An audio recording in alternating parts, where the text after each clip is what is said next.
Фалкс – убийца римских легионов. Легионеры Трояна методично занимали одну область Дакии за другой. Противник был очень силен и коварен.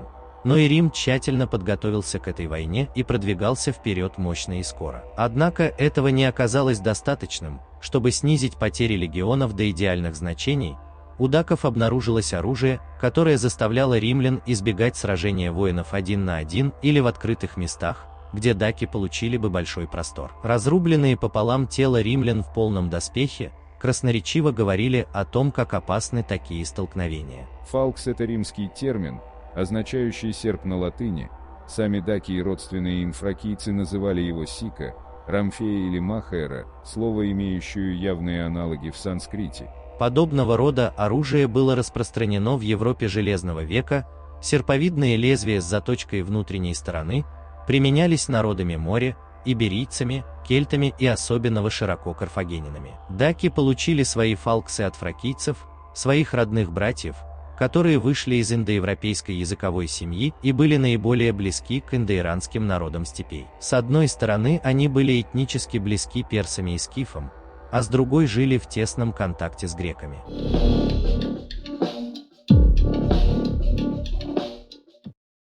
Фракийцы использовали рамфею, у которой лезвие было слабо изогнутым, и это был скорее двуручный меч. Даки же изогнули лезвие максимально, поэтому эти орудия убийства различаются. Двуручный фалкс был полевым орудием боя из-за своих габаритов. Он состоял из деревянной рукояти, длиной примерно 1 метр, с длинным изогнутым железным лезвием почти равной длины, прикрепленным к концу. Встречался менее длинный вариант одноручный фалкс, но его разрушительная мощь была намного ниже. Лезвие затачивалось только изнутри, что делало уязвимым владельца, так как в комбинации со щитом его трудно использовать. Фалкс с 2 ударов разрубал римский щит пополам, с 1 удара мог отсечь руку или ноги, а при некоторых обстоятельствах располовинить и человека. Раны, которые оставлял фалкс, были очень глубокими и, как правило, смертельными. Его кривое лезвие глубоко прорезало ткани или действовали как крюк. Война с даками была для Рима более тяжелой, чем в Галлии и Иберии, где местные кельтские племена не имели богатых запасов железа, и только 10% из воинов имели железные мечи. Даки же не знали недостатка в руде, потому их воины были вооружены и мечами, и страшными фалксами. Столкнувшись с тяжелыми потерями, легионеры Трояна впервые за долгое время были вынуждены модернизировать свой доспех. Накладные ремни на плечи и ключицы должны были защитить легионера порубящего удара сверху, грозящего разрубить того пополам. Шлемы также пытались укрепить поперечными железными полосами.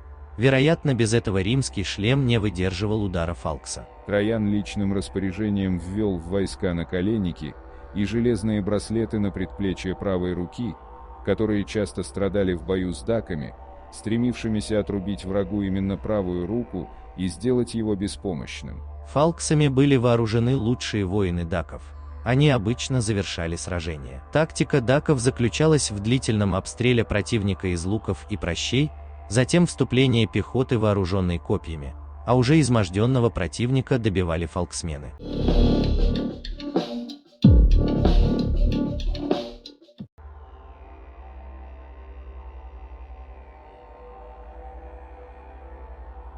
После поражения даков, фалкс исчез из Европы, но периодически воскресал на Балканах у албанцев, в гвардии Византии, у хорватов и сербов, там, где могли жить побежденные и ассимилированные потомки даков. Но в общем-то фалкс не смог помочь Дакии сохранить свою идентичность, и она стала частью Римской империи. Если вам понравилось видео, ставьте лайк и подписывайтесь на канал.